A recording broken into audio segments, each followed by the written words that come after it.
বন্ধুরা, সদ্যই ভারতের জন্য খুব খারাপ এবং চিন্তাজনক খবর বেরিয়ে সামনে এসছে, আর এটা শুনে আপনারা প্রচন্ড রেগে যাবেন। আসলে হয়েছে কি শুনুন। বন্ধুরা, আগামী 1-1.5 মাসের মধ্যে ভারত অনেকগুলো মিসাইলের পরীক্ষা করতে চলেছে, আর এগুলোর মধ্যে 3টে সব থেকে প্রমিনেন্ট মিসাইলের টেস্ট হবে, যেমন অগ্নি প্রাইম মিসাইলের টেস্ট, তারপর ব্রহ্মসের এক্সটেন্ডেড রেঞ্জ ভার্সনের মিসাইল টেস্ট হবে। ওদিকে দ্বিতীয় মিসাইল এখনো অজানা, সেগুলো নিয়ে খবর বেরিয়ে আসেনি, কিন্তু এটা নিশ্চিত আগামী 1 থেকে 1.5 মাস ভারতের মিসাইলের জন্য ভীষণ ক্রিটিক্যাল সময়। কারণ ভারত নিজের সব থেকে শক্তিশালী মিসাইলের টেস্ট বাংলার উপকূলে ও আন্দামান সাগরের নিকটে করতে চলেছে, কিন্তু এখন এই মিসাইলের টেস্ট বড় সংকটের মধ্যে পড়েছে, আর বলা হচ্ছে ভারত এই মিসাইলের টেস্ট হয় থামাতে বা এটাকে কয়েকদিনের জন্য পিছোতে পারে। আসলে পুরো মামলাটা হলো, এখন থেকে কিছু ঘন্টা আগে নিউজ বেরিয়ে আসে চীনের একটা ইউয়ান-17 নামের একটা জাহাজ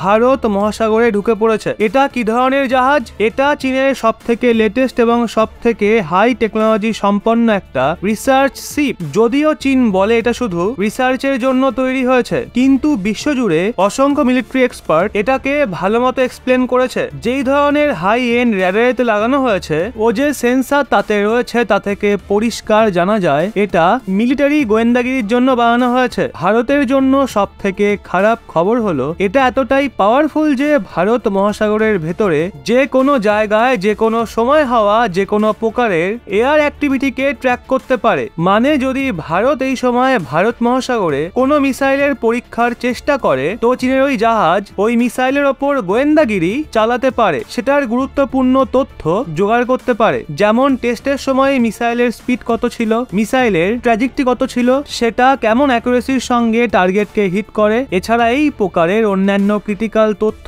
তারা আমাদের মিসাইলের থেকে জোগাড় করতে পারে। আর এজন্য ভারতের ভেতরেও অনেক মিলিটারি এক্সপার্ট রয়েছে যারা মনে করে ভারত ইউয়ান-1 আসার কারণে মিসাইলের টেস্ট পিছোতে পারে, কারণ ভারত অতীতেও এমনটা করেছে। আসলে এখন থেকে কিছু মাস আগেও ভারত তার অনেক মিসাইলের টেস্টের জন্য বাংলার উপকূলে নোটা ওয়ার্নিং জারি করেছিল, আর যখনই ভারত ওয়ার্নিং জারি করে তারপরই দ্রুত চীন ভারত মহাসাগরে নিজের একটা রিসার্চ শিপ ডিসপ্যাচ করে দিয়েছিল, যার জন্য ভারত তার মিসাইলের টেস্টকে কিছুদিনের জন্য পিছিয়ে দেয়, যাতে চীন আমাদের মিসাইলগুলোর সম্বন্ধে তথ্য না কালেক্ট করতে পারে। এর জন্য অনুমান করা হচ্ছে ভারত এইবারও এই ধরনের কোনো সিদ্ধান্ত নিতে পারে। এই বিষয়ে নতুন কোনো খবর বেরিয়ে আসলে অবশ্যই আপনাদের সামনে নিয়ে আসবো। তবে বন্ধুরা, চীনের এই ধরনের চালবাজি নিয়ে আপনাদের কি মতামত নিচে কমেন্টে অবশ্যই জানান।